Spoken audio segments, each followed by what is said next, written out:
મહીસાગર જિલ્લાના કડાણા ડેમમાં ઉપરવાસમાંથી સતત પાણીની આવકને પગલે ડેમ 60% જેટલો ભરાયો છે। ઉપરવાસમાંથી સતત પાણીની આવક થઈ રહી છે।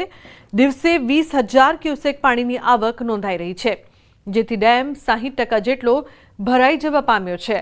મહીસાગર જિલ્લામાં સામાન્ય વરસાદ નોંધાયો છે, ત્યારે રાજસ્થાનમાં પડી રહેલા વરસાદના કારણે બાંસવાડા ગામ વિસ્તારના બજાજ સાગર ડેમમાંથી પાણી છોડવામાં આવતા ગુજરાતમાં ત્રીજા નંબરનું સ્થાન ધરાવનાર કડાણા ડેમમાં પાણીની આવકના પગલે હાલ કડાણા ડેમની સપાટી 406 ફૂટે પહોંચી છે, જેથી કડાણા ડેમ 60% જેટલો ભરાઈ જવા પામ્યો છે।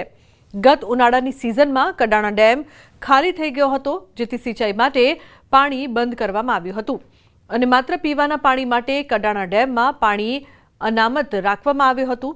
જો કે મહીસાગર જિલ્લામાં સામાન્ય વરસાદ વરસ્યો છે, પરંતુ ઉપરવાસમાં પડી રહેલા વરસાદના કારણે કડાણા ડેમમાં પાણીની આવક સતત નોંધાઈ રહી છે। પાણીની આવક થઈ રહી છે અને હાલમાં 20,000 જેવી આવક છે। હાલમાં ડેમ 70% ભરાઈ ગયો છે અને હાલનું લેવલ છે 406.4 ઇંચ છે। સરદાર સરોવર નર્મદા ડેમની સપાટીમાં ધરખમ વધારો નોંધાયો છે। ઉપરવાસમાંથી પાણીની આવક વધતા ડેમની સપાટીમાં વધારો। ઉપરવાસમાંથી 2,22,059 ક્યુસેક પાણીની આવક થઈ છે, તો ડેમમાંથી પાણીની જાવક 41,793 ક્યુસેક છે।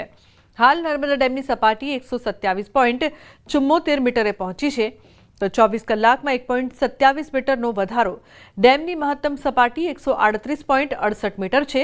નર્મદા ડેમમાં હાલ પાણીનો જથ્થો 1,870.40 MCM નોંધાયો છે। પાણીની આવક થતાં RBPH CHPH પાવર હાઉસ ચાલુ છે। નર્મદા ડેમ 60% ભરાયેલો છે।